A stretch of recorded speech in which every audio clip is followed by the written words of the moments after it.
Hello everyone, welcome to our channel learn with Tansuya. আজকে আমরা পড়তে যাচ্ছি একটি স্টোরি যার নাম হলো দ্য পাসিং অ্যাওয়ে অফ বাপু, এবং এটি লিখেছেন নয়নতারা সাইগাল। এই স্টোরিটি আমরা পাই ওয়েস্ট বেঙ্গল বোর্ডের আন্ডারে ক্লাস 10-এর থার্ড চ্যাপ্টারে নয়, ক্লাস 10-এর ইংলিশ টেক্সটের থার্ড চ্যাপ্টারে। ওকে, তো এখানে পাসিং অ্যাওয়ে অফ বাপু। বাপু কার নাম বলতে পারবে তোমরা? যাকে আমরা ফাদার অফ নেশন নামে অভিহিত করি বা জাতির জনক নামে অভিহিত করি। একদম রাইট, মহাত্মা গান্ধী। এখানে ওনার কথাই বলা হয়েছে। স্টোরিটা স্টার্ট করার আগে কিছু জিনিস তোমাদের বলে নিতে চাই। দেখো, টাইটেলের মধ্যে রয়েছে কি বলেছে, the passing away of Bapu. Passing away, এই পাসিং অ্যাওয়ে কথাটি একটি ফ্রেজাল ভার্ব, এবং এর অর্থ হলো কি, ডাই বা মারা যাওয়া। আমি এখানে লিখে রেখেছি পাস অ্যাওয়ে। এটা অ্যাকচুয়ালি পাসিং অ্যাওয়ে কথাটি পাস অ্যাওয়ে থেকে এসেছে। পাস অ্যাওয়ে কথাটির অর্থ হলো মারা যাওয়া। অর্থাৎ টাইটেলটি দেখেই তোমরা বুঝতে পারছো যে গান্ধীজি বা মহাত্মা গান্ধীর মৃত্যু সংক্রান্ত কোনো একটি স্টোরি নিয়ে আমাদের আজকের টেক্সটটি। The passing away of Bapu লিখেছেন Nayantara Sahgal. Who is Nayantara Sahgal? Nayantara Sehgal is one of the famous female Indian English writers. উনি 1927-এ জন্মগ্রহণ করেছিলেন এবং 2003-তে মারা গিয়েছিলেন, এবং 1986-এ ওনার একটি নভেল রিচ লাইক আস, এটার জন্য উনি সাহিত্য একাডেমি পুরস্কার পেয়েছিলেন। ওনার সম্পর্কে আরেকটি গুরুত্বপূর্ণ কথা হলো উনি গান্ধী নেহরু ফ্যামিলির একজন মেম্বার ছিলেন, অর্থাৎ জওহরলাল নেহরু সিস্টার তার মেয়ে ছিলেন উনি। এই জন্য উনি গান্ধী নেহরু ফ্যামিলিকে একদম সামনাসামনিভাবে দেখেছিলেন। আমাদের এই স্টোরিটি স্টার্ট করার আগে জেনে নিতে হবে যে স্টোরিটি কী সম্পর্কে। প্রথমেই বলে নিয়েছি যে এটি গান্ধীজির মৃত্যু সংক্রান্ত কোনো একটি স্টোরি। আমরা এখানে দেখতে পাই যে গান্ধীজি যে মারা গিয়েছিলেন তার সংক্রান্ত একটি গল্প, এবং এটি নয়নতারা সাইগালের একটি মেমোয়ার অর্থাৎ স্মৃতিকথা, যার নাম prison and the chocolate cake. ওখান থেকে নেওয়া হয়েছে, ওখান থেকে আমাদের টেক্সটটি অ্যাডাপ্টেড। এই স্মৃতিকথাটি গান্ধীজি যে মারা গিয়েছিলেন তারপরে আমাদের রাইটারের পার্সোনাল লস এবং আমাদের যে দেশবাসী পুরো নেশনের যে একটা লস হয়েছিল সেই সময়, সেইটি আমরা এই টেক্সটের মধ্যে দেখতে পারি। গান্ধীজির মারা যাওয়ার পরে আমাদের দেশের উপরে কিভাবে এফেক্ট করেছিল, কিভাবে আমাদের দেশবাসী মানে ওনার মারা যাওয়ার শোকে শোকাতুর হয়েছিল, সেটি আমরা এখানে দেখব। So let's start our text. আজকে আমি ইউনিট 1টা করাচ্ছি, এরপরে নেক্সট ইউনিট 2, ইউনিট 3 যা আছে এর পরের ভিডিওতে সেগুলো আসবে। So let's start.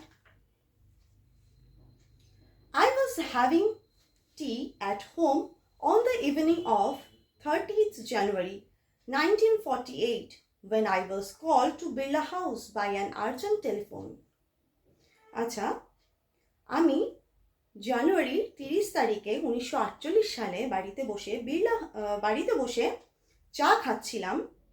তখন আমাকে একটি জরুরি ফোন কল করে বিড়লা হাউসে যাওয়ার জন্য ডাকা হলো। Gandhiji had been shot on his way to a prayer meeting. গান্ধীজিকে গুলি করা হয়েছে একটি প্রার্থনা সভায় যাওয়ার সময়। আই ওয়াজ নাম with shock as I got into the car. আমি যখন গাড়িতে উঠছিলাম তখন আমি এই ওনার যে মৃত্যু সংবাদ এটি শুনে শকড হয়ে গিয়েছিলাম এবং নাম হয়ে গিয়েছিলাম। অর্থাৎ নাম কথাটির অর্থ কি? নাম কথাটির অর্থ হলো অসাড় হয়ে গিয়েছিলাম। ওনার যে মৃত্যু সংবাদ আমাকে পুরোপুরিভাবে অসাড় করে দিয়েছিল। At the Birla House, Gandhiji's relatives and followers had gathered round his body.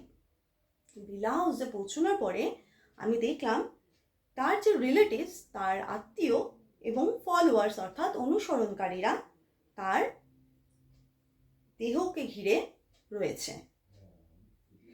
There was silence in the room as Gandhiji breathed his last.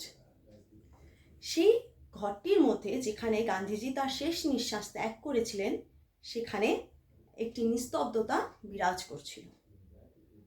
Words of Bapuji's death had spread through Delhi like a flame fanned by wind. গান্ধীজির মৃত্যু সংবাদটি যেন আগুনের মধ্যে হাওয়া দিলে যেভাবে আগুনের শিখাগুলি ছড়িয়ে পড়ে, ঠিক সেরকমভাবে গান্ধীজির মৃত্যু সংবাদটি সমস্ত দিল্লিতে সেইভাবেই ছড়িয়ে পড়েছিল। Sad groups of men and women had collected around Birla House. দুঃখী পুরুষ এবং মহিলাদের দল বিড়লা হাউসে দলে দলে এসে ভিড় করতে থাকলো। Out of every window one could see a brown blur of faces. প্রত্যেকটি জানালা দিয়ে দেখা যাচ্ছে যে কি ঝাপসা বাদামি রঙের মুখগুলো। They did not make a sound. তারা কোনো আওয়াজ করছে না, তারা শোকে পাথর হয়ে গিয়েছিল, তাই তাদের মুখ দিয়ে কোনো আওয়াজ বেরোচ্ছিল না। There was an unnatural silence. সেখানে যেন একটি অস্বাভাবিক নিস্তব্ধতা বিরাজ করছিল।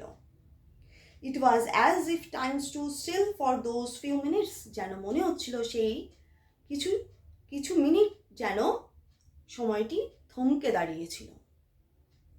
The people were too stunned to speak in the beginning. লোকে গান্ধীজির এই মৃত্যু সংবাদটিকে একদম বিশ্বাসই করতে পারছিল না, তাই তারা শুরুতে তার মৃত্যু সংবাদটি শুনে কোনো কথাই বলতে পারছিল না। Later they clamored wildly, shouting and crying. তারপর তারা চিৎকার হই হট্টগোল করা শুরু করেছিল, জোরে জোরে চিৎকার করে কাঁদছিল। They jostled one another in a stampede to break into the house. তারা একে অপরকে ধাক্কা মেরে সেই গান্ধীজির মৃতদেহের কাছে পৌঁছানোর চেষ্টা করছিল, বাড়ির ভেতর ঢোকার চেষ্টা করছিল। They calmed a little when it was announced that they would be allowed to see Gandhiji before the funeral. তাদেরকে এই ধাক্কাধাক্কি এই ভিড়কে শান্ত করা হয়েছিল এটি ঘোষণা করে যে তাদের প্রত্যেককে গান্ধীজির দেহ মরণ যে দেহ রয়েছে তা সেটি দেখতে দেওয়া হবে। যখন এটি ঘোষণা করা হয়েছিল তখন সবাই শান্ত হয়েছিল। When one is faced with the shock of a loved one's death, one whimpers. যখন কোনো আমাদের প্রিয় মানুষের মৃত্যু সংবাদ আমরা শুনি তখন আমরা প্রথমে শকড হয়ে যাই, আঘাত পাই, তারপর একজন গোঙাতে শুরু করে। whimper means গোঙানি। one whimpers, কেউ একজন গুঙিয়ে বলছে। What will become of me now that he has left me? এখন আমার কি হবে, তিনি যে আমাকে ছেড়ে চলে গেলেন। This was surely the question uppermost in the mind of the mourning people. এই কথাটি, এই প্রশ্নটি ওখানে উপস্থিত প্রত্যেকটি বিলাপকারী মানুষের মনের সর্বপ্রথম একটি প্রশ্ন ছিল যে এখন আমাদের সকলের কি হবে। They looked like lost children. তাদেরকে দেখে মনে হচ্ছিল তারা যেন হারিয়ে যাওয়া শিশু। It was the question in many of our hearts as we sat, still shocked and unbelieving. এটি আমরা যারা ওখানে বসেছিলাম প্রত্যেকের হৃদয়ের একটি প্রশ্ন ছিল যে এখন আমাদের কি হবে। আমরা এখনো তার এই মৃত্যু সংবাদটিকে বিশ্বাস করতে পারছিলাম না। We listened to the broadcast telling the people of India that their Bapu was no more. আমরা এই ব্রডকাস্টটি শুনতে পাচ্ছিলাম যে সমগ্র ভারতবাসীকে এই নিউজটি দেওয়া হচ্ছিল যে তাদের প্রিয় বাপু, তাদের প্রিয় গান্ধীজি আর নেই, তিনি মারা গিয়েছে। সো আজকের মতো ইউনিট 1টা এতটুকুই।